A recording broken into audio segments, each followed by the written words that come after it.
Boom. All right, YouTube is ready. Hello, YouTube. Hello, YouTube. All right. Let me get TikTok's about ready to be set up. I'm trying to decide if I put on the extra light. Maybe I will. Yeah, I'll put on the extra light. It looks better. It looks better. There we go. All right, one sec. Looks a little better at least. It's not raining. I mean, now that it's raining, I could open the curtains.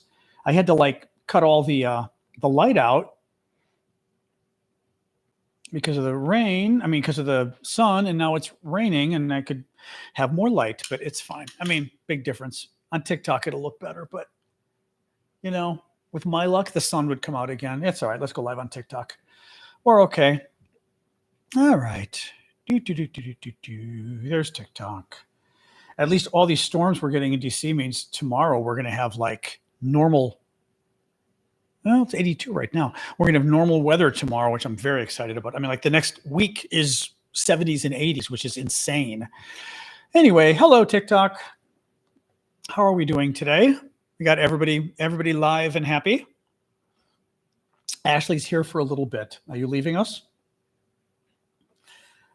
Oh, man. Man, oh, man, oh, man. Rain tomorrow for you? Well, it's supposed to rain tomorrow, I think, but otherwise it's still really like good temperature, thank God. So very happy. Oh, sister-in-law? Okay, nice. But yeah, it should be a really good temperature tomorrow. So I'm very excited. Anyway, hello, everybody. Thank you for the gifts already. Appreciate that, guys. I've had a busy day. I don't know what possessed me. Well, I didn't think it was going to be this hard. My nephews, I decided to make some moussaka just because why not? But I decided to use my nephew's recipe. Oh my God. Dear Lord. I just spent 3 hours and I'm halfway done. It's in the fridge. I'm going to finish it tomorrow. I'm like, oh my God. Because he fries the potatoes, fries the eggplant. God, that takes a long time. I mean, the amount, I can't believe anybody would like fry stuff. I mean, I'm sure it tastes better, but oh my God, I don't think I'm going to do that again. That was just an insane quantity. Far more, yes, because you don't fry. I don't add potatoes to my regular recipe, and I don't fry the eggplant. But frying potatoes and eggplant means the eggplant must have been 8 different servings to fry.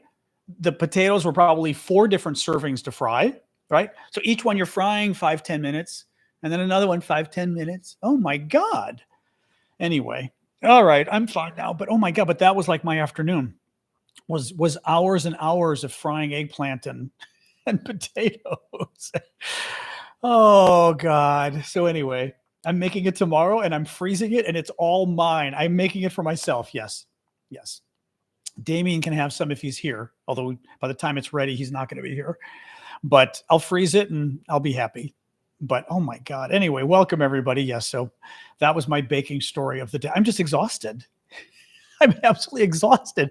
3 hours of frying stuff. I'm like, oh, and it just kept going and going.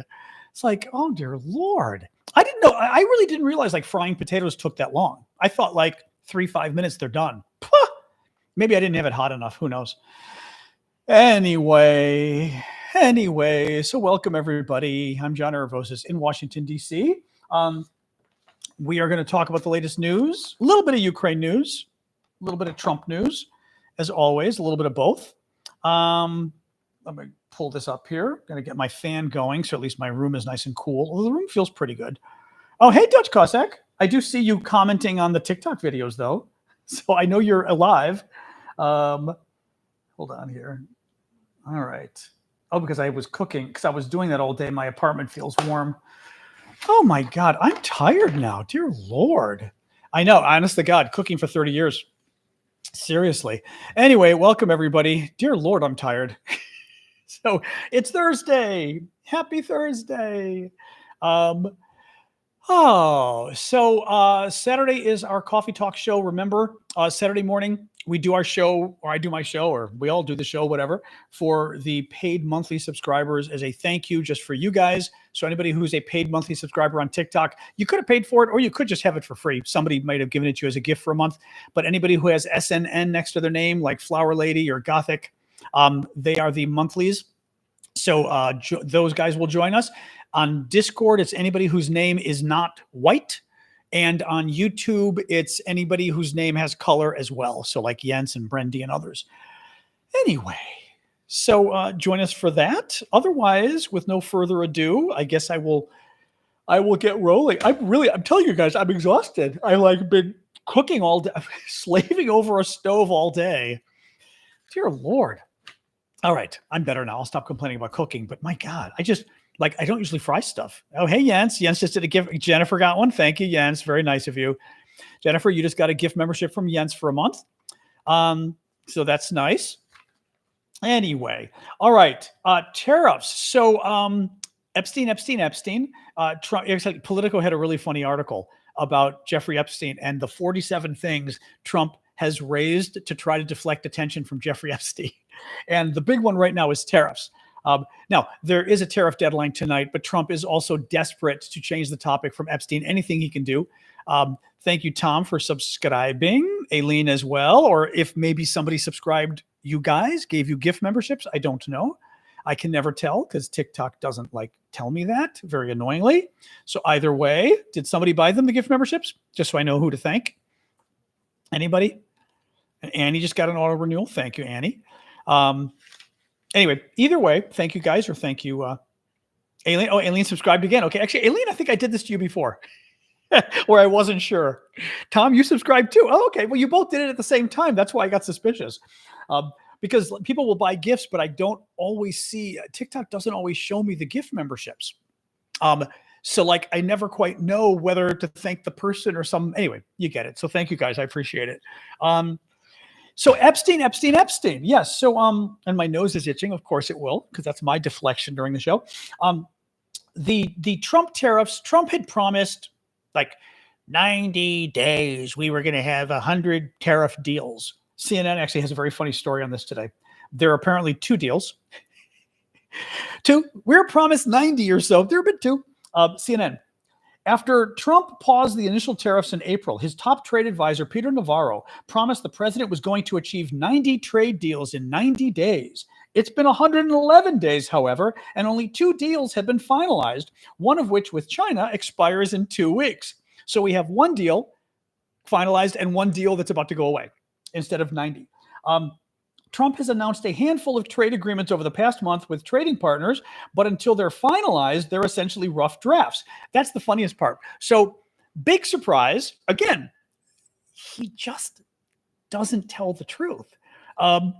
So Trump, thank you for the gifts, guys. I didn't do my gift pitch today, but keep the gifts coming. So thank you. Trump just doesn't tell the truth. And they've been claiming left and right, we got a deal. Well, they would reach a rough draft of a deal that isn't done yet, and they would declare a deal. That's I'm trying to think of maybe anybody who sold a house or bought a house. That's like saying, I bought a house because you put an offer in, right? Or even I bought a house because they accepted the offer, right? No. Well, first of all, they don't accept the offer. You're going back and forth on the offer, and they're saying, well, I want this, I want that. And you say, oh, we got the house. No, you didn't. And you could lose the house. He's lying. He's been lying about all these deals. These are initial rough drafts, agreements in principle. They're not detailed. And until you work, but this is trade. Trade is all about the details. What are you doing with steel? What are you doing with widgets? What are you doing with, right? I don't know, children's toys. I mean, everything has to be negotiated. Anyway, so they lied. Big surprise. There is a South Korea deal. Again, I hate to even say it because it's not a deal. They announced a South Korea deal. This is important, though, the South Korea one. Trump struck a 15% tariff trade agreement with South Korea. So he's raising prices on everything coming from South Korea by 15%. Trump has already admitted every trade deal, his goal is to put a 15 to 20% tariff on every good coming into the United States. That raises the price 15 to 20%. It is a 15 to 20% tax that Americans pay, that American consumers pay, that American companies pay. But it is not something that the Chinese pay. It is something that you and I pay. He is going to be raising prices 15 to 20% across the board in this country for anything imported. That is incredibly dangerous. Let's see what happens. And keep in mind that when Trump talks about all the money we're making from the tariffs, he's bragging about your taxes, your tax dollars. Every dollar, every single dollar that the United States gets on tariffs comes from an American citizen, period. None of it comes from foreigners. Every single, thank you, William, for the hat. Every single dollar in tariff monies that Trump collects comes from an American citizen, either a private individual or an American company. It does not come from foreigners. So when Trump brags about all the money he's got now, he's bragging about a tax increase on each and every one of you. So anyway, I mean, it just annoys me because and by the way, tariffs are now at their highest level in 100 years. Generally speaking, that's considered dangerous. Generally speaking, it threatens the world economy when you raise tariffs like that. Maybe Trump will get away with it. We'll see. I'm a little worried about it because he's not, the brightest guy on all these kind of issues, any issue. But let's see what happens. Let's see what happens. India.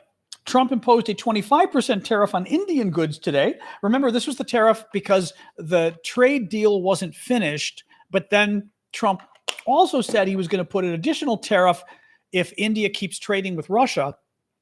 But today he also said that that's going to go till, I think it was August 8th. So we've got 9 more days of until Trump maybe puts tariffs on a lot of different countries for trading with Russia. I hope it's true. We'll talk about Russia in a minute because the Russians are doing their best to just piss off Trump. It is hilarious what the Russians are doing. I mean, it really is. Like, I think it is. We'll talk about it in a second. It has me laughing pretty hard because I don't know why the Russians are doing it, but it's pretty damn hard. Canada. So Trump is threatening massive tariffs on Canada now because they recognized a Palestinian state, or they said they're going to. Now, this is insane. Canada can decide on its own whether or not it wants to recognize a Palestinian state. I don't particularly care. It has nothing to do with trade. Thank you, Pedro. Thank you, Tracy. It has absolutely nothing to do with trade. It is insane for Trump to say, listen to this, Trump today. It would be very hard to reach a trade deal with Canada after the country said it planned to recognize a Palestinian state. Why? Why would it be very hard to reach a trade deal with Canada after it said it plans to recognize a Palestinian state? We can't import potash anymore, or they can't buy our whiskey anymore because they're going to recognize a Palestinian state. I don't, like I said, guys, sorry, my nose is like out of control itchy today. I start the show and it goes, It must be a nerve thing, or it could be the light now that I think about it. Some people are photosensitive. Maybe I'm photosensitive. It's crazy though. That's insane. I mean, again, I don't care either way about Canada recognizing a Palestinian state, whatever, but we're not going to reach a trade deal. By the way, trade is beneficial to our economy. That's why we trade, because either there's things we want to buy over there that help us out, or there's things they want to buy from us that helps us out, right? So why would we want to put massive tariffs on Canada? Again, by the way, what Trump is threatening, he's threatening to basically put a tax on Americans if Canada recognizes a Palestinian state. Think about that, right? If Canada recognizes a Palestinian state, I'm going to raise the prices for Americans. Oh, okay. Thanks, Donald. I appreciate that. That was very nice of you. It's insane. And yeah, but no tariffs on Russia yet. Exactly. Thank you, Annie. No, it's really, I mean, I just, listen to this. Wow. Canada has just announced that it is backing statehood for Palestine. That will make it very hard for us to make a trade deal with them. Could you imagine the poor Canadians? I mean, actually every country. What could you imagine? Like these poor Canadians reading this and going, okay, what's wrong with him? Right? We're backing a Palestinian state that's going to make it hard for us to reach a trade deal. Why? Why? Why would that affect a trade deal at all? And by the way, here's the other problem. And this is incredibly dangerous for the U.S. economy. Please stop trying to join the show. I am never going to let anybody join the show. We've got more obnoxious people trying to join the show. I will never let anybody join the show that messages me Don't even try because I will never let anybody who cold call tries to message me. It's rude as hell. Some Mina lady just did it. Incredibly rude. And then we get that Yasmina lady that likes to come every 2 days and try it too. Please don't do it. It's really incredibly rude and you will never come on the show. But it's also just incredibly rude. So Canada. Here's the other problem. And this is like the Brazil stuff with Trump. If Trump is going to put tariffs on things that have nothing to do with trade, in other words, Canada recognized a Palestinian state, tariffs. Brazil is prosecuting the former president for being corrupt and trying to have a coup. Tariffs. Literally, that's what Trump is doing. If you're going to have tariffs every time Trump is upset with a country for something that has nothing to do with trade or economics, then we're always going to have tariffs with Trump. There's always going to be new tariffs.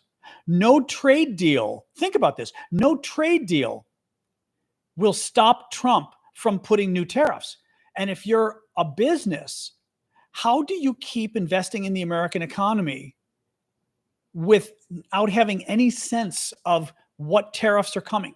Because no matter how many, let's say we make every trade deal, all 90 trade deals or whatever it is, right? Trump's going to put more tariffs every time he gets pissed at somebody because they don't like the color gold, right? I mean, it isn't, the thing is, it's incredibly dangerous economically. Hey, Frank, YouTube's not giving notices. Now that's interesting. But in any case, hey, Solak, I'd let you before I would let some named Mina join. Some stranger. Oh my, like I know anything. I know, because what is a law degree from Georgetown and a master's in international relations and working at the United Nations and the World Bank and speaking 5 languages and working all over the world? What does that get you? And working, in the United States Senate, what does that get you? It's not like I know anything with all the 40 years work experience and multiple graduate degrees and law degrees I've got. Yeah. The Trump people, but that's typical for the Trumpers. They don't like that. And we're going to repeat it again, since that's what the troll was talking about. They really don't like when you talk about tariffs, because it terrifies them, no pun intended, but it terrifies them that they are putting a tax on the American people, and the American people are going to figure it out. And at some point, inflation is going to go up because of it. And they know they're going to get caught, so they just try to lie. And at some point, economics, you can't really lie about economics, right? I mean, prices go up or they don't, Thank you, Al. Appreciate that. What else we got? Another Epstein story, another Epstein diversion story. Trump is destroying the White House. He's going to build a $200 million state ballroom. It's going to have gold and stuff. He's going to supposedly use private donors that are going to give money, and he's going to build a ballroom in the White House that can, and my favorite is, that can seat 650 people. I don't know why the hell 650 people need to go to the White House. A ballroom. And it's going to be ugly as sin. He's going to make it look like Mar-a-Lago, and the next person who comes in is going to have to strip all the weird dictator fey gold crap off the walls. All the Liberace stuff is going to have to be ripped off the walls for the next person who comes. The Rose Garden is currently ripped up as well. Remember how Melania Trump destroyed the Rose Garden during their last presidency? The Rose Garden that had been there since Jacqueline Kennedy. Melania didn't like the roses, so she dug them all up and put like a sidewalk or something. And Trump now is going to put a dance floor in the Rose Garden. He wants to put a dance floor or something, like a sidewalk and for dancing and stuff. I mean, by the way, does he dance? I mean, it just kind of, there's another story that made me laugh too with him. He's going to reinstate the presidential fitness test in the US, which is it was this thing in high school, or not high school, in grade school, you could do the president's physical fitness test or something. Donald Trump thinks it's important that people are physically fit. I mean, that's good. It's good. It's good that he is claiming that, I mean, it's weird, but it's good, I guess. But kind of weird. So the Russians, let's talk about the Russians. Your daughter won that. I mean, it's not a bad idea. I'm always a little suspect when Trump does something, but whatever. I mean, I could never pull that stuff off in school, but so people like that little president's physical fitness. What the hell, let him do it. I mean, on that's like the least of my concerns with Trump is the president's physical fitness medal. You know what I mean? So Trump and Russia, this story is insane. This story is insane. I do not understand what the Russians are doing. They seem to be trying to piss Trump off, and they're succeeding. It's great. I mean, it's absolutely great what the Russians are doing. They have been, well, thank you, Randy. Keep the gifts coming, guys. Election night. I always go back to election night because it really, I think, set the tone for all of this. Trump wins the election. It's November 6th or November 4th, whatever it was. And Trump wins the election. Russian state television decides that it is going to honor Trump winning election again by showing all the nude and semi-nude photographs of Melania Trump on state television in Russia. She did a lot of photo shoots that were rather risque, and they decided to show them on TV. They're photos that I couldn't show here. TikTok, YouTube might allow it. TikTok would never allow it. They're pretty out there. But the Russians showed them on TV. I mean, first of all, it's kind of tacky. Like, I'm not thrilled with a first lady that's done those kind of photo shoots, to be honest. I'm really not. But election night, she's not the story. Election night, he's the story, right? And showing her little photos, it really is not appropriate election night. It's just not. But they did. The Russians did this and just, whatever. And I remember when it happened, I thought, this is weird. Trump is, has a history of being in Putin's pocket. So why would the Russians be trying to piss off Trump by attacking his wife? And I mean, with Trump, let's face it, think your real life works. If you really want to piss Trump off, attack his daughter, don't attack his wife. But my guess is attacking his wife still would piss him off because it still is embarrassing to him or this kind of thing, right? It is clear now that Putin has decided that, and I really don't understand it, but Putin has decided that he can best accomplish his goals in the world by condescending and being a jerk to Donald Trump. And I really have to say, I don't get it. I mean, I really don't. I don't get what he thinks he's achieving by doing this, like the Melania stuff, election night. Now we've got Medvedev, who's the crazy, one of Putin's top guys. He was the Russian president a while ago, or prime minister, or both, I think. He's a bit of a nut job. He decided to go after Trump and compare him to Joe Biden. Now, mind you, Medvedev saying these things, it meant the mad. That's cute. Medvedev saying these things means Putin is saying them. Medvedev isn't going to attack a foreign leader, let alone Donald Trump, without Putin's okay. He's not. Let me read you this. It's absolutely crazy. So Trump has announced, like in 8 days, he's going to put some kind of new tariffs on the Russians and tariffs on countries that trade with Russia or something, because the Russians are refusing to even consider a peace deal with Ukraine or a ceasefire or anything else, okay? And the Russians are pissed about it. Medvedev strikes out at Trump and says, Trump's playing the ultimate game with Russia. 50 days or 10, he should remember two things. Russia isn't Israel or even Iran. Number two, I'm not even sure what that means. Israel or even Iran. I don't even know what that means. Maybe he means you can't push them around or something, except that Iran, you can push around a hell of a lot more than you can Israel, because Israel has nuclear weapons and a stronger military. So I don't quite know what that means, but whatever. Number two, Each new ultimatum from Trump is a threat and a step towards war. You got to love the Russians when they do this kind of stuff. The Russians always threaten from a position of weakness. And it's really kind of funny because I've said this before when we talked about Ukraine for years now. If you listen carefully to what the Russians are saying, it's weak. Thank you, Deep Blue. It's somebody who's afraid, right? And just that, like, if you criticize us, if you threaten us, it's going to cause a war.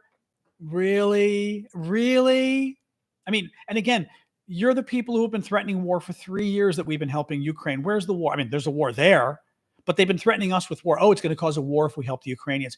Yeah, we help them a lot. It's going to cause a war if you give them planes. Didn't. Going to cause a war if you give them HIMARS. It didn't. Going to cause a war if you give them Patriots. It didn't. Going to cause a war if you give them tanks. It didn't. Et cetera, et cetera, et cetera, et cetera. Oh, and the cruise missiles from the French and the British. Going to cause a war. Didn't. Going to cause a war if you let the Ukrainians attack within Russia. It didn't. It's going to cause a war if the Ukrainians attack Moscow. It didn't. I mean, this is what they do. It's very weird to me. So anyway, so Medvedev tells Trump, you should remember 2 things. 1, Russia isn't Israel or even Iran. 2, well, it's already a proxy war. We already got that. I mean, we already have that, though. The proxy war is already here. So it's not going to cause a proxy war. We've already got one. And I'm fine with it, by the way. Proxy away. So 1, Russia isn't Israel or even Iran. 2, each new ultimatum is a threat and a step towards war, not between Russia and Ukraine, but with his own country, with America. Don't go down the Sleepy Joe road. Oh, poor Mr. Medvedev. Poor Mr. Medvedev. So they decided it would be smart to not only compare Trump to Biden, but compare him to Sleepy Joe Biden, which is Trump's nickname, his pejorative for Biden, but it's also suggesting that Trump is as bad as Biden at his worst or whatever, right? Like, I mean, in other words, he's not just saying you're like Biden, you're like Sleepy Joe Biden. I mean, so you're insulting Trump, okay? Trump responds, and of course, Trump responds in only the way Trump can, like a petulant child. Russia and the USA do almost no business together. Let's keep it that way and tell Medvedev, the failed former president of Russia, who thinks he's still president, to watch his words. He's entering very dangerous territory. Now, Trump is also sounding like a weakling, right? When you say, you watch your words, you're entering very dangerous territory, it just sounds like, come on, give me a break. But what is really good about that is it means Trump is pissed off. It means Trump is really pissed off. By the way, somebody just asked if I'm paid by a government agency. I'm not, but I am paid by you all. By the way, I'm happy to be paid by a government agency. CIA, anybody else out there wants to pay me? I'm here. Israel wants to pay me? I'm here. Okay, that's the first thing. But in the meantime, the rest of you are what pay me and who pay me. Thank you, Dave. If you like my show and you want to see it keep going, give me those gifts. The gifts pay the bills. Thank you, Big Hawk. Thank you, Dave. Your gifts pay my bills. I do this for a living. So please keep the gifts coming. But if the CIA wants to pay me or the Israelis, I'm good with that. So you got my number. Well, I guess they don't have my number, but if you're the Israelis or the CIA, you can find my number. So, oh my. Anyway. All right. Yes. So, okay. But seriously, this Russia thing. All I can figure is the Russians think Trump is a pushover. That's all I can guess here. They think by threatening Trump, they are going to, he's going to cave or something. I think, honestly, all I can think here is that Trump is, they think Trump's the taco, right? Trump always chickens out. Or Trump always caves on, yeah. Oh, no, Trump always chickens out is what taco means. I think the Russians think, and I think Putin thinks Trump is a wimp. I think he thinks we can keep insulting Trump and scaring him, and Trump will finally get scared and give up, right? I'm still a bit weird about that, because what's weird to me is, even if that's your thinking and you're Putin, you would try to scare Trump, right? Oh, this is very dangerous what you're doing. You know what I mean? We are in very dangerous territory. A war between America and Russia would be very dangerous. You try to scare America. You try to scare Trump, but you don't insult him. When you insult Donald Trump, all you're going to get is, a 13-year-old boy right, who goes, "What do you mean?" Right? And then they fight you. I mean, that's all, but literally that's all you're going to get with Donald Trump when you insult him. He's going to fight you. He's not going to cave if you insult him. He will cave if he's afraid, maybe, right? But I do not, I mean, I'm really serious about this. I think Putin is a smart man. I do not understand.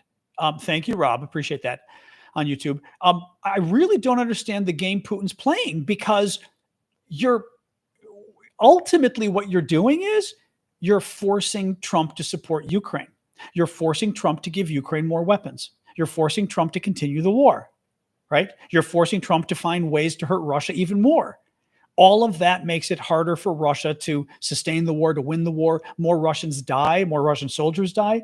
I really don't, this does not strike. I'm really having a hard time with this. I'm having a hard time understanding how this is a smart thing.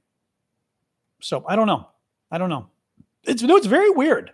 This is great. This is absolutely great for Ukraine. Absolutely great. But again, even if you got incriminating evidence on Trump, which Fallen's saying, you wouldn't insult him. You'd tell him privately, "I've got incriminating evidence on you. Jump when I tell you to jump." And he'd go, "Okay, right." This insulting Trump, I don't understand how it accomplishes anything for Russia.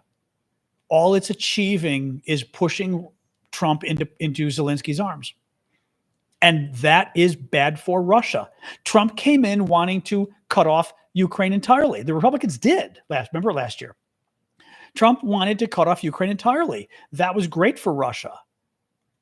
Why is Putin doing it? I really don't understand why Putin's doing this, but I'm glad. Maybe Putin's losing it a little.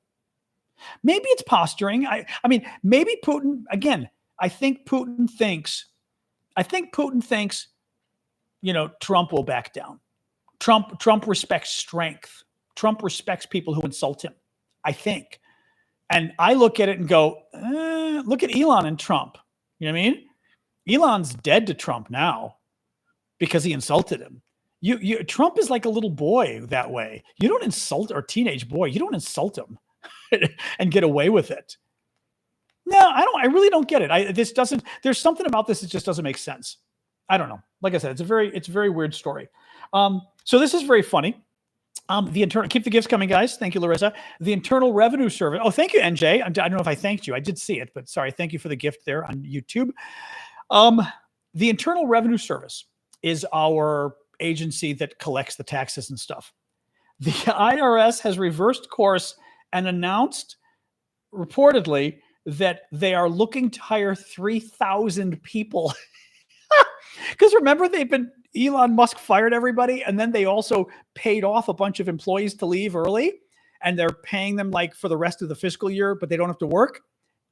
This was just a report I saw today. The report, it was a LinkedIn report, that they're looking to hire 3,000 people, which is just hilarious. Thank you, Nathan. I just think it's absolutely hilarious. Thank you, Life. A little more Ukraine news. Russia launched a massive attack on Kyiv overnight, killing at least 16 people and injuring 159 in one of the heaviest attacks in recent weeks. A total of 12 children were injured in what Kyiv Mayor Klitschko said was the highest number of child casualties in the city since the beginning of the war. Trump set August 8th as the deadline for the Ukrainian peace deal. That's the day by which Russia had better reach some kind of peace with Ukraine, or Trump, or else. Let's see. I'm kind of looking forward to what Trump might do at this point. And finally, the Ukrainian parliament. The Ukrainian parliament voted today to restore the independence of the anti-corruption agency that was gutted last week. Remember, the Ukrainian parliament basically voted to gut, like I just said, to cut the balls off of this Ukrainian anti-corruption agency. Zelensky signed the legislation, which confused a lot of people, and lots of people in the streets. The European Union got upset. The Americans got upset, and the Ukrainian parliament passed a new law today, and Zelensky signed it into law. So it's back to the way it was. The anti-corruption organization is back in one piece and working. So it's good. Bye, Ash. So it's good news, So, all right, let's, in honor of Ashley leaving, adjust my cameras and sit back. All right, there we go. All right. Anyway, we still have another half hour or so to hang and chat. So let's chat away. Oh, boy. Did anything change with the new anti-corruption law? I believe I don't think so. If it was, I don't think it was significant because the anti-corruption organization was lauding. Yesterday, I saw a story that it was praising the law. So there. Why do we send so much money to Israel? First of all, because of the peace treaty between Israel and Egypt. Both countries get a lot of money as a result of that. Second of all, Israel's our ally. Most of the other countries are not very good allies. Israel's the strongest country in the region. Israel's got nukes. The other countries aren't dependable. Jordan is. Most of the other ones, Saudi Arabia. I mean, you want to see a really bad country in the world? Go take a look at Saudi Arabia. If you really want to see the face of evil and a dictatorship, a horrific dictator, go look at Saudi Arabia. The Middle East, not a great place in terms of governments and countries. You may not like Israel. Pretty much everybody else is worse in terms of allies in that region for the United States. So, Jordan, I like the king. I went to school with him, but, he can only do so much. The Saudis are horrific. I mean, so again, we can have problems with Israel, but they're our strongest ally, So if you saw me in public, you could get a picture. Of course you could. I did go to school with the king. He went to my graduate school at Georgetown, my graduate program. I had a class with him briefly. And then, well, I don't know if he was the crown prince yet at this point, because his brother was crown prince and then he became crown prince. And I think he was crown prince. I don't remember if Abdullah was crown prince yet at this point in like the late 1980s. But he used to have like a bodyguard or two who would come with him. But he was friends with all the military guys. Abdullah was always like into the military stuff. So they were always his buddies. But he was in one of my classes, but then he only sat in for one or two classes and then didn't go anymore. So he didn't like the class. So I never really got to know him. But he seemed like a good guy. He's a big Star Trek fan. Oh, he was. Oh my God, he was in Star Trek. That's right. I forgot about that. He was in Voyager. Actually, the funniest story is Damien. Damien, of course, my friend Damien has an even better Abdullah story. Damien there was a Dean and DeLuca in Georgetown. Very nice store, expensive, but very nice store. I do like to flex, occasionally optimistic. The Dean and DeLuca in Georgetown, and Damien's there. And bye-bye. Bye-bye. So I love these people. I'm not coming to your show anymore, and I'm going to write lots of comments first about how I'm not here, but I'm still here. Damien's in Dean and DeLuca. And he goes, oh my God, guess who I saw? He goes, Abdullah, the king of Jordan. At this point, he's king. And I was like, get out. He goes, no. I said, where? He goes, Dean and DeLuca. I said, you're kidding. He goes, no. He said he was in line with his daughter or something, like with a young daughter or something. And he goes, I said, what did you? He goes, I went up and said hi. I said, you're kidding me. He goes, no. I said, wasn't there security? He goes, I didn't see them. He goes, he was in line. So I said, oh, I said, your highness or whatever. Damien knows the right phrase. Abdullah turns. First of all, Abdullah, it's like Thanksgiving. And Abdullah is shopping at Dean and DeLuca by himself. His daughter was nearby. But he's like, Damien couldn't see security. Of course, you got to love Washington, D.C. Nobody had a clue he was the king of Jordan, except my friend Damien, of course, knew he was the king of Jordan. And Abdullah has a very unique look. So like, if you know stuff, you'd know it was Abdullah. So Damien, he goes, I walked up, I said, oh, your highness. And Abdullah went, yes. And he says, oh, he goes, you don't know me. I think he said, my friend went to school with you at Georgetown. He goes, you don't know me. He said, I just wanted to say hi. He goes, I assume you're here. Get this, Damien. I would, if I were Abdullah, I would have been like, call the police. Damien goes, I assume you're here in town visiting your wife's parents for Thanksgiving. And Abdullah goes, I am. I'm going there right after this. And he said, oh, nice. So they just did a little small talk and that was it. I was like, what are you talking about? He goes, oh, well, his wife's parents live in McLean or wherever, like Northern Virginia. So it was Thanksgiving. So I was assuming he was picking stuff up to bring to their house for this Thanksgiving dinner. And that's exactly what he was doing. But can you imagine, like, some stranger comes up, knows who you are, okay, but then goes, oh, are you going to your wife's family for Thanksgiving next door?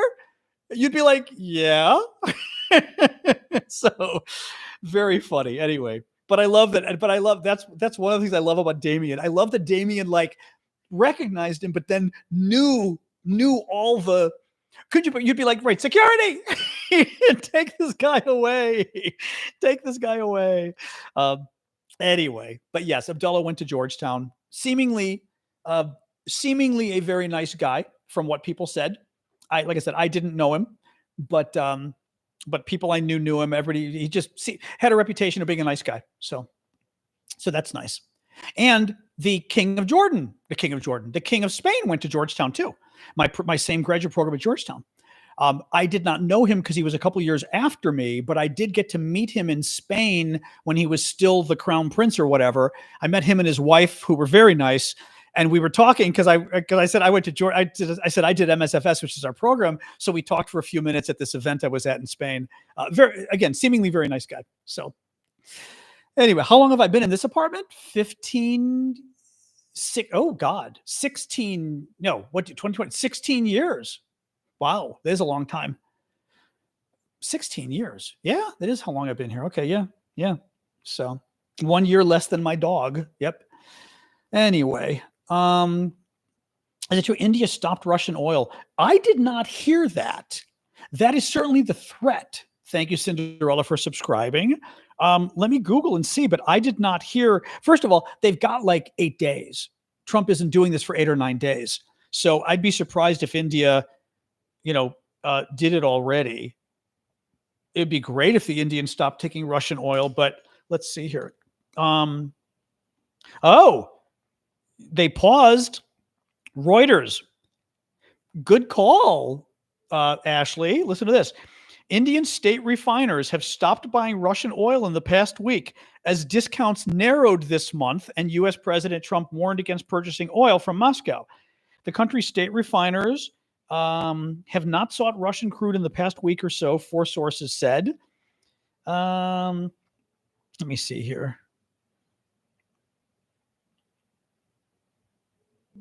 Okay. Trump threatened 100% tariffs on countries that buy Russian oil unless Moscow reaches a peace deal. Okay, interesting. So it looks like it might be connected. I mean, there's also, anyway, but yeah, that'd be cool.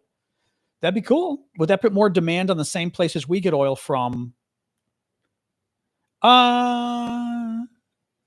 That's a good question. I don't know enough about the energy market. That's a really interesting question. Would that raise, well, that's an interesting question. In principle, that would me just spitballing here, but in principle, that could raise the price of oil because you're taking oil out of the market. You're telling countries that chunk of oil from Russia is persona non grata, right? You should not buy that Russian oil. So now your subscription did go through. I'm looking at it right now, Cinderella. It doesn't always show it on your end. I don't know why. People have told me this before, but I'm looking at it and I can see SNN. It shows me that you can see, yeah, there you go.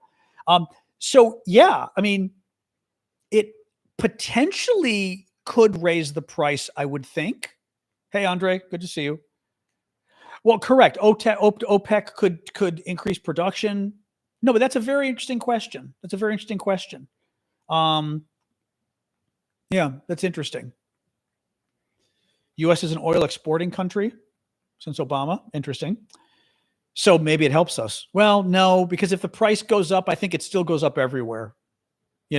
Anyway. Yeah, very interesting. Very interesting question. Huh. Okay, that was interesting. But yeah, it's an interesting economics question. I don't know. I mean, we can ask ChatGPT, but ChatGPT isn't always right. So that's my only concern with ChatGPT. But let's ask. Let's ask just to see. ChatGPT isn't always right, but I find it's usually interesting. So even if what it tells you have to take with a grain of salt, I find that it's often, it gives you interesting food for thought. Let me try this. Trump is threatening countries that buy Russian energy with 100% tariffs. Okay, that wasn't English. Hold on. That was throw me down the stairs, my shoes. Trump is threatening to put 100% tariffs on countries that buy Russian energy, period. In India's case, they buy a lot of Russian oil, period. Does this, if it's effective, effectively take Russian oil off the market because people are afraid to buy it, which then decreases the worldwide supply of oil available, which in principle raises prices? Is that not a concern? Let's see. Again, ChatGPT isn't necessarily perfect. Yes, that is a legitimate concern, and your logic is broadly correct. That always sounds like you're about to be corrected. Trump's tariffs threat. Trump is reportedly threatening to impose 100% tariffs on countries that buy Russian energy. Countries like India, impact on Russian oil demand. If Trump follows through and other countries fear secondary sanctions or punitive tariffs, some may reduce or stop buying Russian oil. That could, in effect, reduce global demand for Russian oil, especially from large markets like India, China, and Turkey. Reduced supply equals higher prices. If fewer buyers are willing to touch Russian oil and Russia can't reroute all that oil to other customers, it effectively shrinks the global oil supply. Even if oil still exists, it's politically or financially untouchable. Right. From a market perspective, it might as well not exist. Less supply tends to raise prices. Blowback risk. That hurts everyone, including the U.S., especially if it dries up gasoline prices at home. Enforcement questions. There are also questions about how Trump would enforce these tariffs. Okay, bottom line, it says that, again, ChatGPT isn't the authority on this, but that's interesting. That's very interesting. Perplexity, Perplexity is not the evil Chinese one? I don't know if I have this. I have this on my phone. I don't think I've got it here. Oh, maybe I do. Oh, I do have Perplexity on here. Let me ask them. All right. Let me ask. Are they the evil Chinese or they're not the evil Chinese? Perplexity. It's making me log in. 1 second here. One moment. Oh, shit. Wrong account. Wrong account. Oh, wrong account. Try another way. Wait, wrong account. Continue with Google. Sorry. I knew I was going to do this. All right. Here we go. Here we go. All right. Select your plan. I'm not selecting a plan. All right, let's try this. Let's try it here.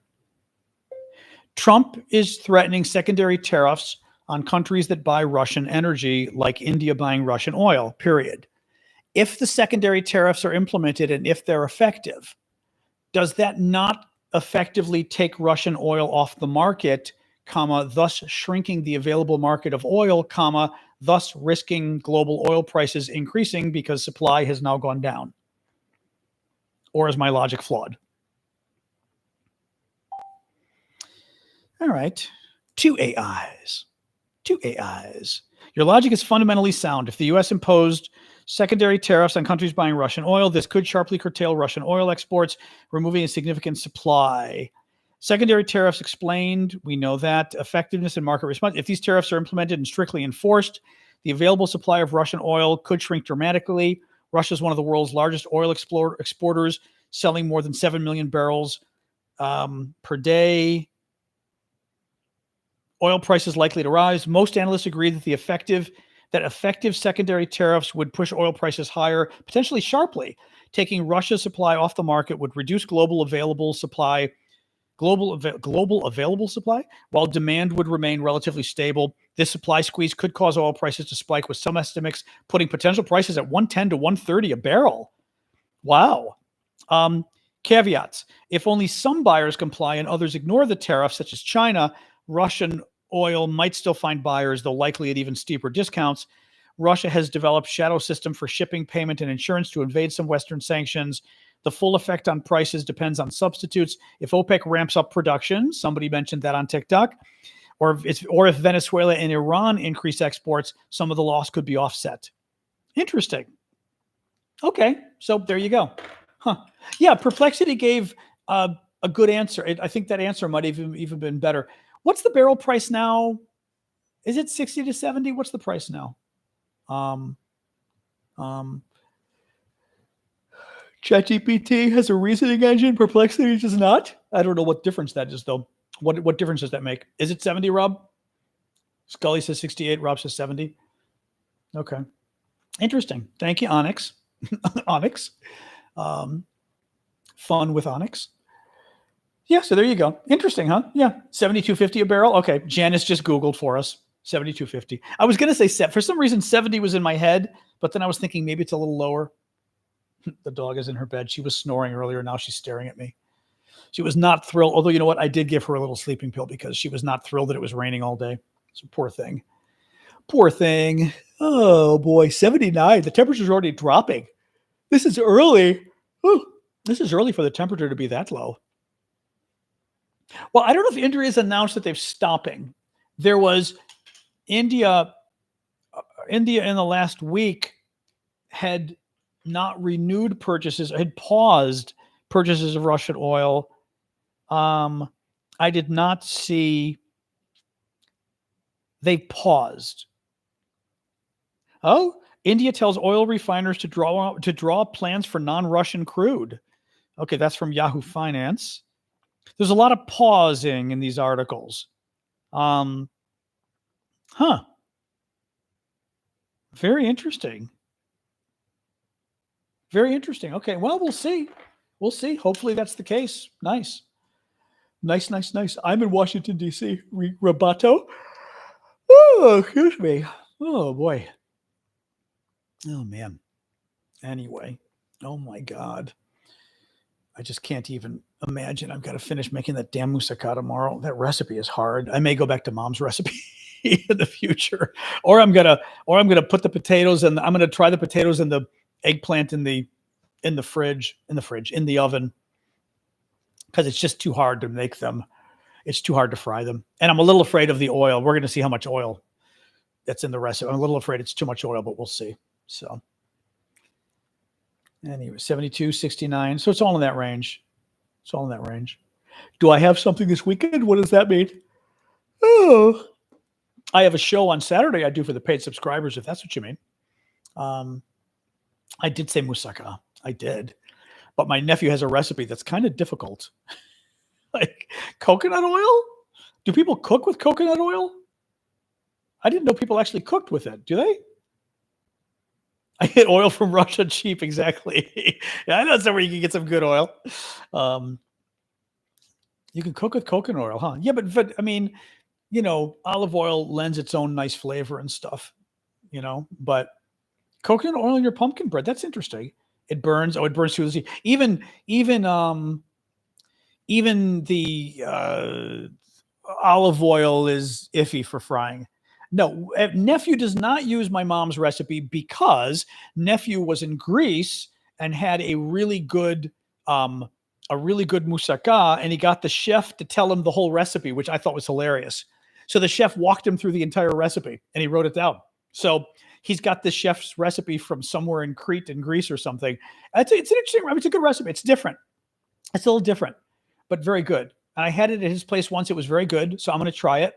I like mom's recipe personally, but I do think mom's recipe too probably would be better, because basically you fry the eggplant and then you fry potatoes. Mom's recipe does not have potatoes. Potatoes can be very good, but potatoes have got to be fried.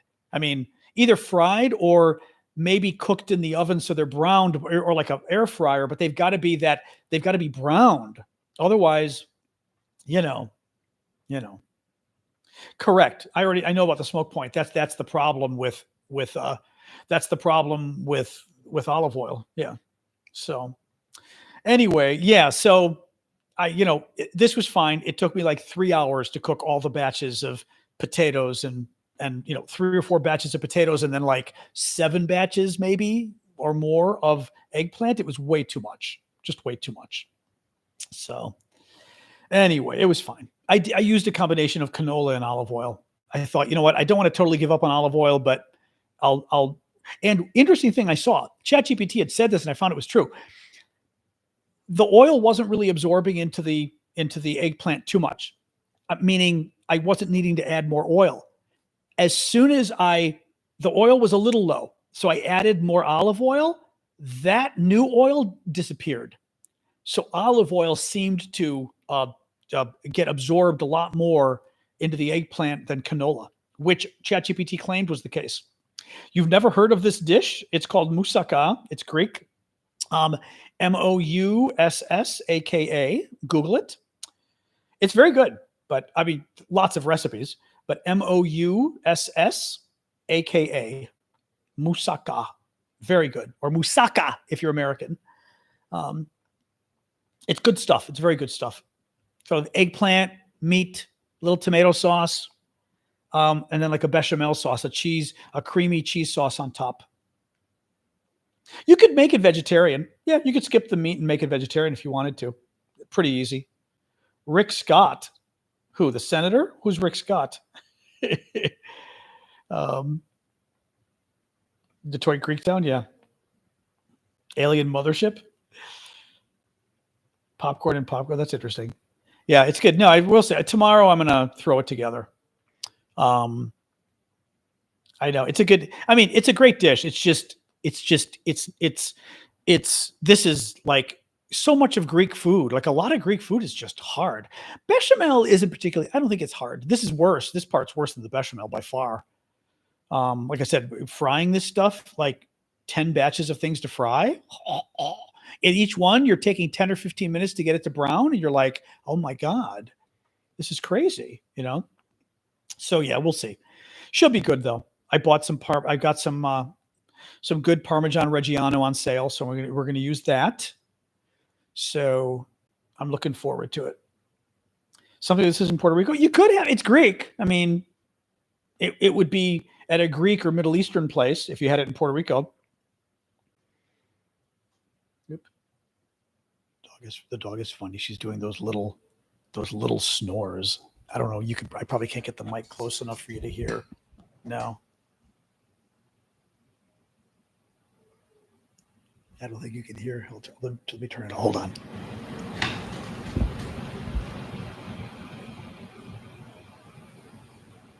I don't think you can hear.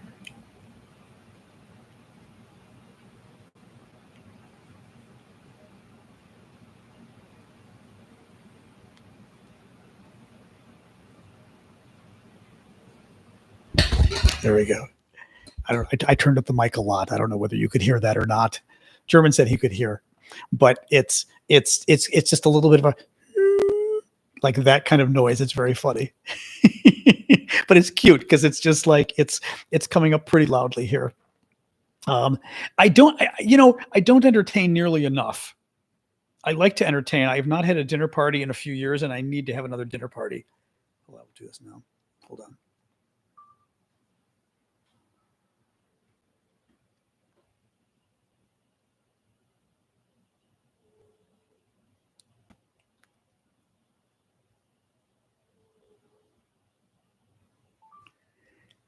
I did. At least I can show you the picture of her sleeping. I don't think the noise or I don't think the snore is gonna be loud enough. Oh, I think maybe. Hold on.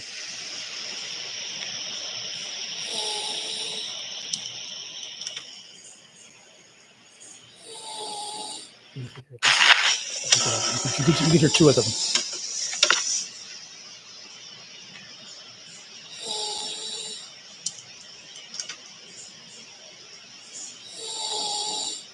See, you could hear that was quite loud with the iPad. It was quite loud, but it's actually not. It's not that loud. It's a much softer snore. That's because I had the iPad near her. It's a much. Oh, hello. Hi, you. Sorry. She heard me move around. She's still. You're okay. Relax. She's still like totally dug in, but her eyes are wide open looking at me. But she's totally. But again, I gave her a little bit of a sleeping pill because of the rain. She was freaking out. I gave her half a dose. But it still is enough to make her kind of, you're okay, it's okay, you're good. But it's still enough to make her sleepy. So, but yes, she is cute. But that's her cat bed that I love. And I got it because she so likes to be like inside covered up and stuff that I finally was like, cat beds, because they've got the high walls and they're kind of like buried inside. Yep. So she's very happy with her. Tsunami update? I don't think there's much of an update. The Russians had pretty bad waves. I don't think everybody else did pretty well. Oop, she may want some more water. We'll see. Actually, let me get, look, because I gave her water before the show, but baklava cheesecake, that sounds interesting. A little more water? A little more water here? Yeah? There you go. Okay, there you go. Oop. Baklava cheesecake sounds interesting. Yeah, it was. I liked it. She's cute. She's a Yorkie Bichon.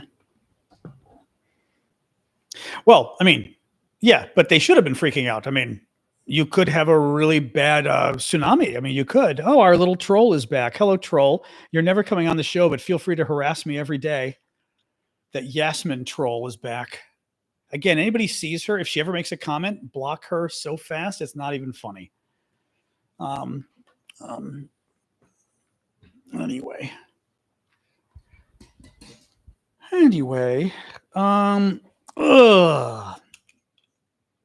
Just like looking here. People are freaking out about the post. Oops.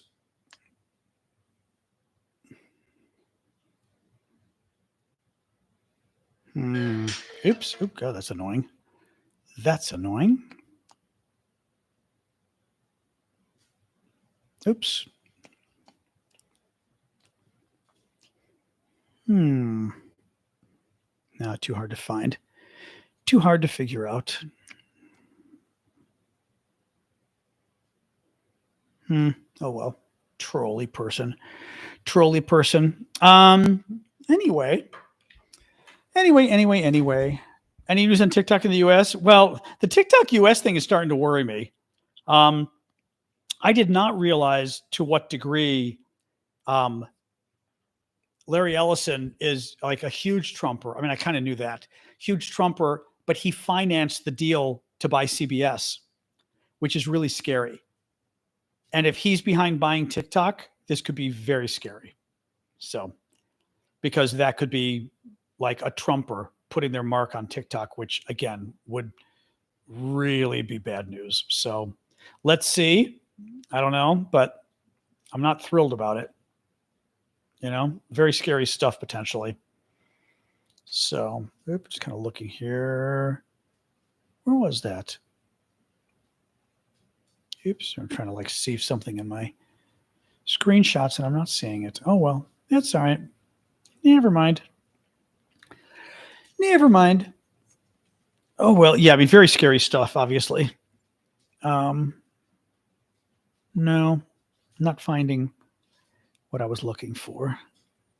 Oh, Facebook reminded me of this one. This was the time when all the bloggers met with Bill Clinton back in like 2008 or so. 2008, 2006, 7, I forget exactly when. Fascinating meeting. Absolutely fascinating meeting. Smart son of a bitch. I mean, so damn smart, that guy. Sasha, I just gave you water. Cut it out. No. Stop. No, now she's trying to get food. As only she will do. That's my girl. But Facebook did one of those things where it reminds you. You're like, oh. It's like, okay. Yeah, I'm not finding what I'm looking for. It's okay. It's okay. No. All right, I'm not going to find it. No. Okay, never mind. But it was a great picture. Yeah. A fascinating guy. I told you I went in because like a group of maybe 15 of us maybe got to meet him for like 2 hours. And the funny part was we go into this room and everybody's afraid to sit by him. So I passed everybody and sat right next to him because, you know, there's like a long table and he's in the middle. So there's only 2 seats next to him. I sat in one. I was like, no problem. And the thing is, when you're sitting next to him, you get to ask all the questions. I mean, I let people around the room go, but every time there was like a lull, I'd go, I'll ask you another one. I can't even remember now. I should have recorded. We weren't supposed to record it, but I should have recorded it like in retrospect because it was 2 hours of brilliance out of this man. The smartest son of a bitch you have ever met. Every single topic he knew inside out and had a very strong and smart opinion on every topic. It was amazing. Just amazing. But yeah, anyway. Judge Roberts seated next to Ghislaine Maxwell. Could be true, might not be. Yeah, he's very charismatic. I mean, although I didn't see that. I did not. The interesting thing was I did not get a sense of the charisma in person. I didn't. Mrs. Obama, yes, only met her a few times briefly. Super charismatic. Bill Clinton, I didn't get the charisma. I think maybe because he was being very businesslike with us, very smart. It was brilliant discussion, but I did not get a charismatic feel. I just got a brilliantly engaged mind talking to us. And again, he took 2 hours to talk to us, which was really nice of him. Brilliant, man. I mean, again, he has his problems, but he was a great president, but for Monica and lying, he was a great president. And he was a brilliant man, so anyway, what else?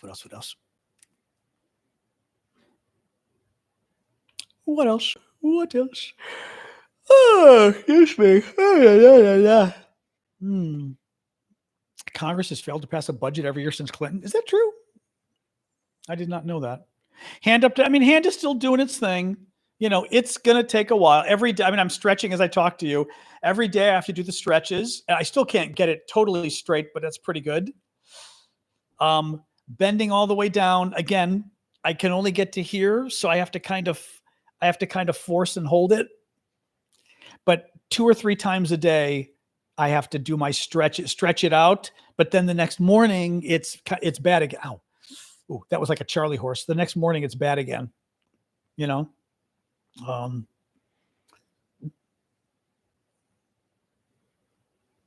Thank you, Molly. There we go. Ow. Oof. I hate this. I just hate doing the stretches and stuff because it kind of freaks you out because you're a little worried about hurting something, but then again, I'd hurt my pinky like several months ago, which was kind of stupid because now I can't close my pinky hand. But having said that, I don't know that anybody cares. Like if I can't, big deal, I can't close the pinky. Whereas on my middle finger, I'd rather have as much mobility as I can on this hand, There we go. Ow. Oh, interesting. Emergency resolution. No budget. I did not realize that. Well, we passed the appropriations bills though, right? When you say no budget, because their budget process is it used to confuse me. I worked on appropriations, but the budget part always confused me because there's like a budget and then there's appropriations that appropriate money for the budget. It's very strange. It's very strange, the system we use. Like I said, I worked there and it confused me in the Senate. So anyway,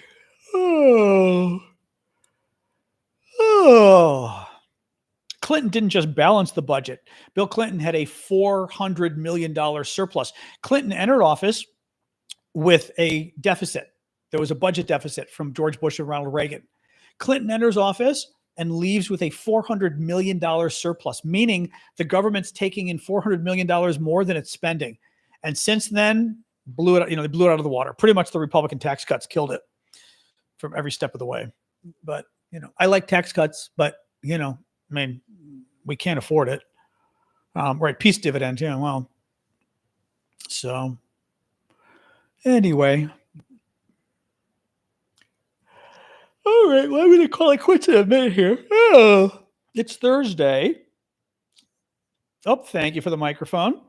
Thank you, Bowie. No word on whether we're getting $600. What's with my hands? I don't know what you mean. This is what happens after you have the surgery. You've got to keep stretching them or else you get scar tissue and everything else that then, decreases the mobility of your hands. So you've got to, a couple times a day, stretch your hands totally. I am on tomorrow night. Tomorrow's not a holiday, right? August 1st. Yeah, I'm on Friday night, 6:00. I had trigger finger surgery on my finger, on my hand, actually right here. Not really the finger. But yeah, it's been doing weird things. It's doing a little better now. I was like, the skin was peeled. Now it looks okay. Other than it's red. You can tell where it's red where I had the surgery. But last week it was all peeling and doing all sorts of really weird. It's been a month, all sorts of weird shit. I didn't tell you that because I was like, that's kind of gross. Now it's gone, so I'm better. You had it on your right thumb? Oh. But yeah, but they have to like go inside and cut stuff. And apparently when you do it on hands, it takes a while for hands to heal. Fingers 7, 8, and 9? Oh my God. Wow. The binding of the tendons. Oh, that's interesting. Wow. It's my left hand. Yeah. It's my left hand. Oh yeah. I'm a righty, which is interesting too. But I wonder if it's not like holding your phone. Who knows? I do hold my phone with my right hand, my left hand. So every day, all day long, that finger could be bracing it or something. I mean, I waited as long as I could. Sometimes it can heal. You try the steroids first. It can heal on its own. I waited 2 years. The steroids did not work. I waited 2 years and it was getting worse and worse and worse. So that's when I finally said, you know what? No more of this. It's just getting worse. But it is true that they're not kidding. It is, I'm 5 or maybe 6 weeks out of surgery now, maybe 5.5 weeks. And I'm a righty. It's tight. It's very tight. Like it almost hurts trying to bend it. I'm trying to bend. This is pushing it all the way to my hand. I have to kind of force it, holding it like 10 seconds, 15 seconds. La, la, la. And then letting it go. Thank you, Regina. But yeah, it's okay. And then you kind of stretch, but it definitely like every day you got to do it a couple times a day, use it or lose it literally. But even this, I can't really go straight unless I force it. There we go. Ay. Ow. But it definitely, anyway, he wasn't kidding. He said, for some people, it doesn't feel good for a year. I can see that. I know it's good that I am right-handed, at least because my good hand feels fine, but it's a strange, yeah. Didn't want to go through surgery. You got to talk to your doctor. I'm certainly not going to give you advice on that because surgery is surgery. Things can go wrong, but mine was just getting worse and worse. I did not want to risk it. It was getting worse over 2 years. And like, I didn't want it to get stuck because mine never got stuck, but they can get stuck as well, which is really creepy. The pumpkin incident, the wife has curled fingers, the pumpkin incident, medical grade silly putty to work your fingers with. No. What does that do? Oh, is it, you mean just to keep cut the tendons Oh, literally. Oh God. She cut her tendons carving a pumpkin. Dear God. Oh, that's awful. Oh,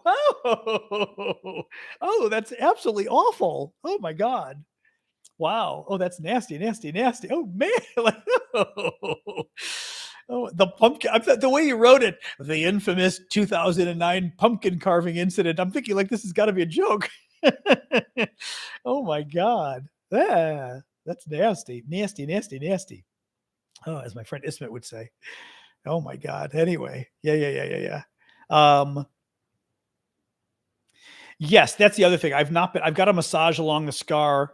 I haven't been doing a lot because the area has just been sore. But you're supposed to he even said just kind of start nicely. And then as you can tolerate it, massage more deeply. I've got to keep remembering to do the massage. I've been doing the stretching. The tomatoes on its last leg. There are a couple more tomatoes left. I'm going to end up getting 10 cherry tomatoes out of that plant.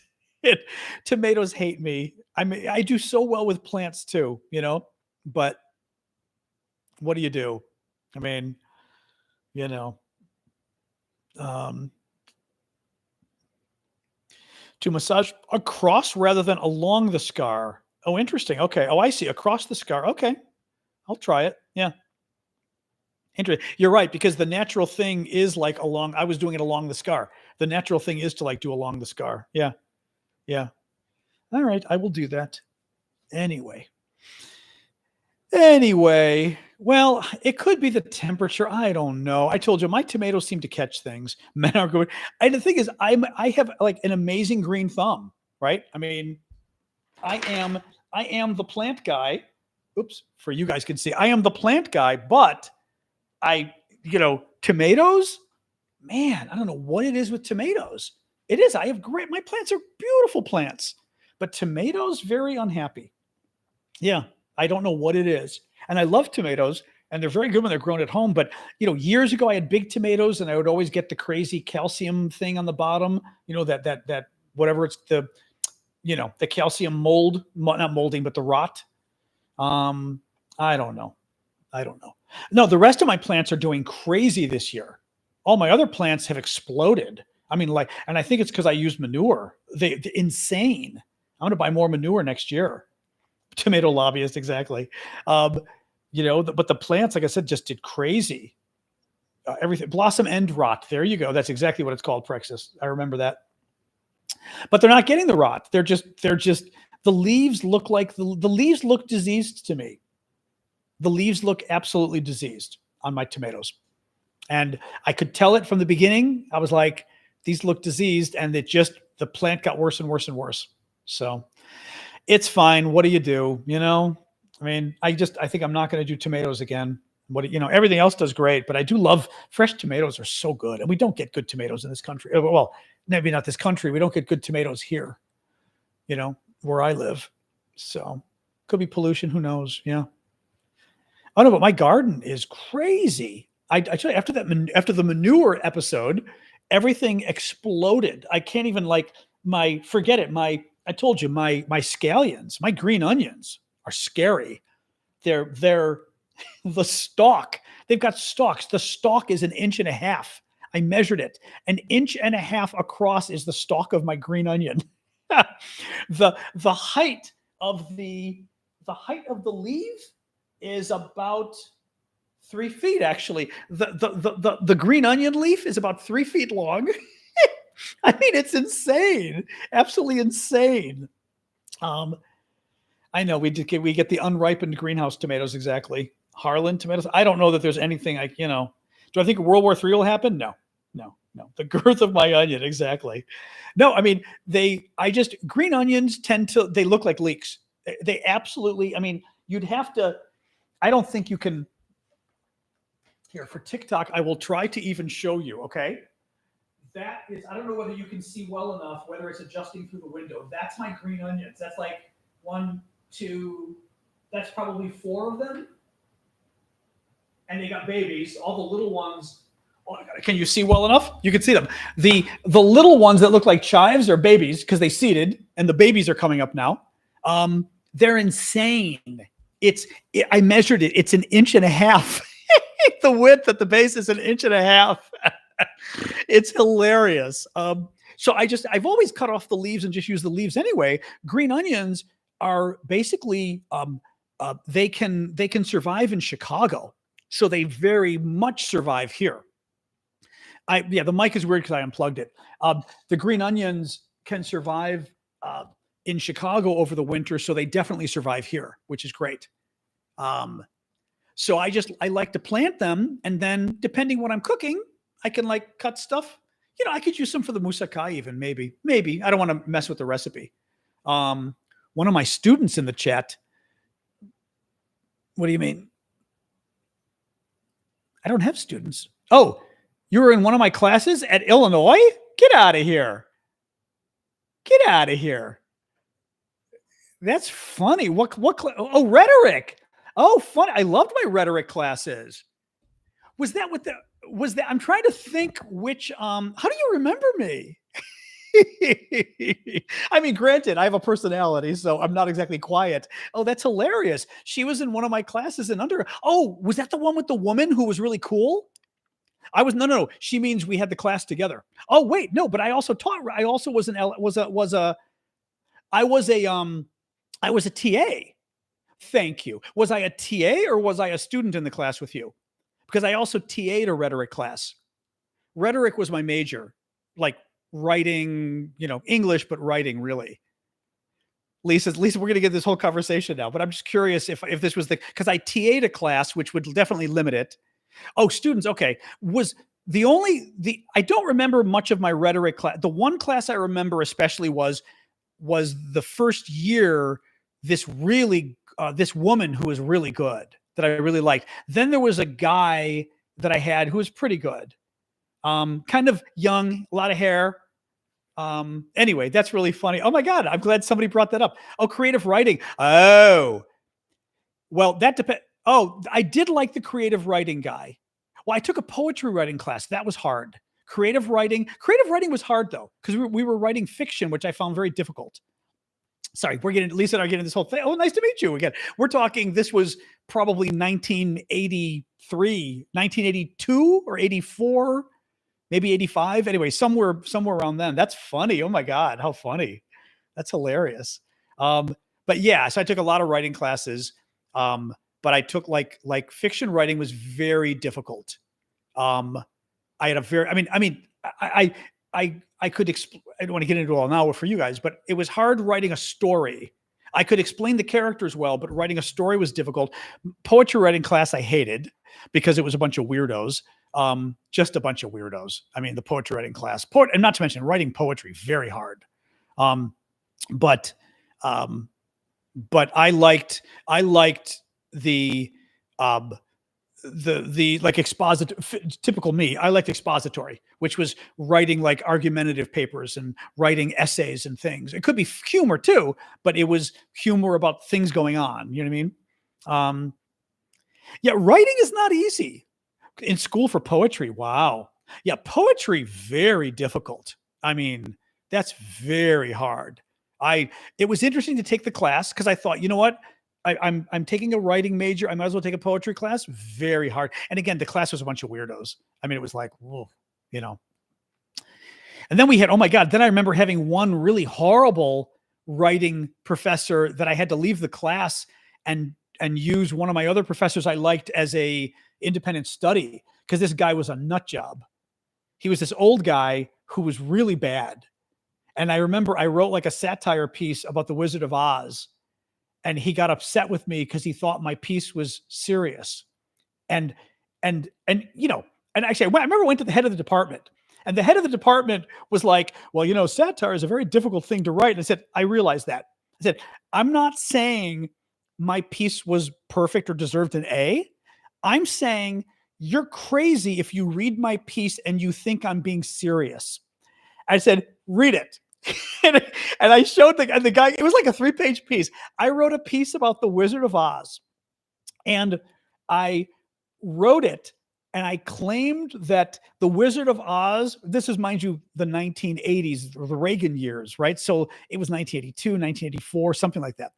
And I wrote it and I said, or 85, and I said, the Wizard of Oz is a story of communist evil.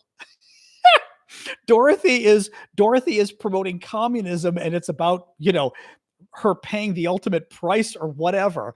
And I wrote this essay about it and I tried to be funny at the same time. And the professor thought I was serious. And he wasn't just thought I was serious, he was offended. He goes, it's not a story. He wrote, and I told the head of the department, first of all, the head of the department reads my essay. He goes, you know, satire is not easy. I said, I realize that. I said, read the essay. He reads the essay once or twice. He laughs out loud, which I was like, thank you. All right. Because he laughed in 2 parts.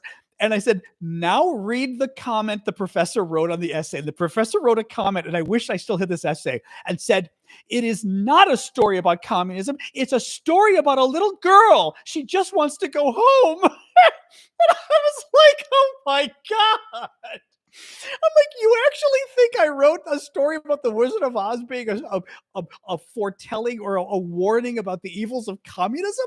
And like, he was very upset. It's a story about a little girl who wants to go home. So it was very, and of course the head of the department couldn't like disparage the professor, but I won. He was like, okay, you can leave the class. You can do independent study. I was like, thank you. I told him, I said, I'm not saying the essay was perfect, but come on. I'm like, the Wizard of Oz is a story about communist evil. Come on. Like, oh God. I wish I still had that essay. Maybe I do. I don't think I did though, because I would have read it at this point. Oh my, he was a terrible professor. This was an older guy who was just very bad. I don't remember. I don't remember even actually, and of course, because she kills the Wicked Witch, somehow I basically, because I mean, I was an English major I looked for all the symbolism and I pulled up all the crazy symbol, the colors, the this, the that, and pulled up like all the symbolism to show that she was like communism and killing everybody. Oh God, that was the funniest damn thing. But it really was fun having the guy read my essay, the head of the department, and start laughing in the middle of reading it. He snorted twice. Basically, I ruined his story. That was exactly it. Well, maybe the red shoes were communism. I can't remember. Like I said, I wish. The problem is, yeah, I easily could have thrown it out the essay because I mean, what do you do? You know what I mean? You can't. Actually, that would be very. Now that's okay. I'm kind of curious to even try that. We're going to go in a second because we're going long here. But I'm curious about ChatGPT. Write me a short essay that's 5 paragraphs long about the Wizard of Oz, but write it from the perspective that it's actually a story that is foreboding about the evils of communism. Okay. Let's see what this says. Now, first of all, this is also what blows my mind, that it's able to write. It's writing as I'm speaking here, guys. I mean, how is it able to do stuff this quickly? Okay. All right. Let's see. Here we go. At first glance, The Wizard of Oz appears to be a whimsical children's tale about friendship, courage, and finding your way home. But scratch beneath the glittering surface of the yellow brick road, and a different interpretation emerges, one that reads like a scathing warning about the dangers of collectivist ideology. Far from a fairy tale, the story can be seen as a parable about how utopian promises lead only to disillusionment, how central authority is often an illusion. This is pretty good. And how real power lies not with the state, but with the individual. Okay, this is kind of scary because that's a damn good essay. That's a damn good essay. I mean, that's actually very good. I'm going to read more. Consider the Emerald City, the shimmering capital at the end of the road, built on the promise that a great and powerful wizard can fix everyone's problems. It mirrors the false promises made by communist regimes that a central authority can solve every hardship. Okay, that's a little light. Grant every wish and make everybody whole. But when Dorothy and her companions finally arrive, they find that the wizard is a fraud, a man hiding behind a curtain, using smoke and mirrors to maintain the illusion. Much like communist leaders who promised prosperity and equality but delivered repression and scarcity. Okay, that's a little weak.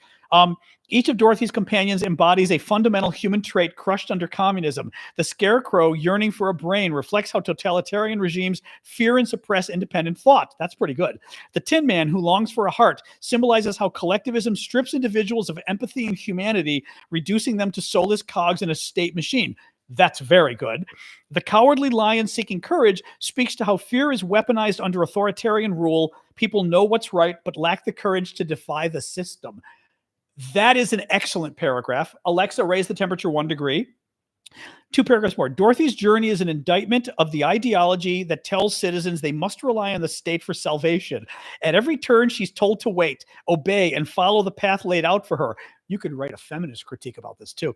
But in the end, the power to return home was with her all along, not in any central planner or distant utopia, but in her own resolve. It is a powerful rebuke of the collectivist lie that individuals are helpless without the state. In this light, The Wizard of Oz is not just a fantasy. It is a fable about the false gods of centralized power. It reminds us that salvation does not come from a wizard, a committee, or a 5-year plan. It comes from the courage to think for ourselves, the heart to act with integrity, and the brain to see through illusion. If anything, the real message of Oz is that liberty, not control, is the only road worth following. That essay deserves an A. That is scary. I'm a good writer. Other than that second paragraph that was weak, that essay deserves an A. And it wrote that thing in under 5 seconds. I mean, I don't even understand. I don't think mine was that good. Seriously, that second paragraph was weak. It was kind of like platitudes. That was really interesting. That was well written. It was well thought out. It was well written. Yeah. But this is why I say, like, this is very dangerous stuff, what the AI can do, but it's also beautifully amazing stuff. You know? It found my lost masterpiece. My piece wasn't that good. I doubt it was that good. But the problem is people could do, this is ChatGPT 4.0, I guess it's called. But I mean, guys, I didn't even give it any details. Like, I could tell it to write it more funny, like is Omni though? It says 4. It has a little O. Does that mean Omni? I never know. Hold on. Now rewrite the piece as a comedy piece. Make it funny as hell. Just for fun. Let's see if it's funny.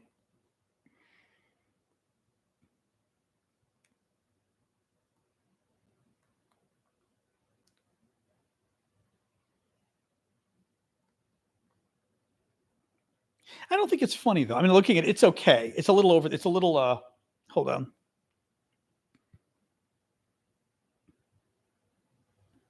Look at Emerald City. Green, shiny, full of empty promises. Basically the Soviet Union, but with better lighting and fewer bread lines. Barely. The Wizard, classic authoritarian dictator, big voice, bigger mustache energy, zero actual power. He rules by fear, fog machines, and an elaborate system of levers, which, if you think about it, is exactly how Stalin got through his Tuesday mornings.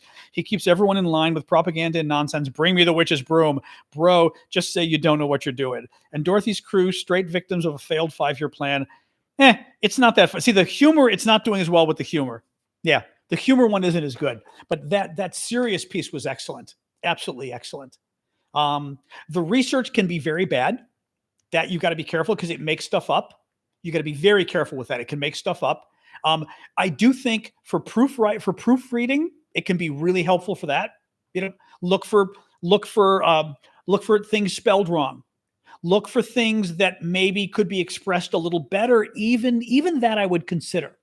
But I would also tell it, like if I were trying to write an essay, I would tell it, give me a side-by-side, right? Like show me what you're recommending. So I could look and go, okay, like in other words, like an editor rather than write the whole thing from scratch, then it's not your essay anymore, obviously. Or a book would be the same problem, But you could have it look and say, read the essay. Am I missing anything? And it could say, oh yeah, right? What about these topics? And you'd be like, oh shit, that's a good idea. Now, as long as you write about them yourself, then it comes into a question of is that allowed or not, right? You know what I mean? I don't know. But that first essay was excellent, Wicked. I actually tried watching the Wicked movie and I got kind of bored. I got bored actually. I didn't like the first 20 minutes of her going to that school and stuff. I was like, I'm not liking this at all. Is the movie different than the musical itself? I just got bored. I couldn't watch it. It was free. And I was like, okay, like I should love Wicked and I'm getting bored here. I love the music. Humor can be written by logic. I've had ChatGPT write some jokes before. I remember calling my nephew and said, okay, listen to what was the line it came up with? I asked ChatGPT for names. Oh God, I can't remember. Fuck. I can't remember now. I asked it for some nicknames for Trump and it came up with some, oh God, what was it? KG? Oh, it was, I asked it, I said, okay. I said, like, how you've got Bran or what are the names? I can't remember. Brangela, like Brad and Angela or whatever. I said, those kind of nicknames, come up with one for Trump and Putin. And it said, it referred to them as KGBFFs. KGBFFs. And I was like, oh, they're KGBFFs. I said, oh, that's kind of good, actually. I have seen ChatGPT come up with humor that blew my mind. Brangelina, there you go. Like that blew my mind. It actually can come up with some funny stuff. It's done. Yeah, it can. It surprisingly can. Yeah. So anyway. All right, guys. It's 7:40. Okay, we're going really late tonight too. Remember, we try not to go too long because of my voice. The voice has been good though. All right. Have a good night, guys. Thank you for joining. Tomorrow back at 6:00 Eastern. And then Saturday morning, 11 a.m., we've got the show for the paid subscribers. It's your fault. Exactly, Val. You got me in a tangent. Actually, and then Lisa was the one that got me going. Lisa got me going from being in school with me, got us talking about rhetoric and everything else. So, all right, guys. All right, you Discord, I'm going to start with you. All right, everybody else have a good night. Oh, only Jeffrey left on Discord. All right, see you, Jeff. All right, boom. YouTube, you're next. Good evening, guys. All right.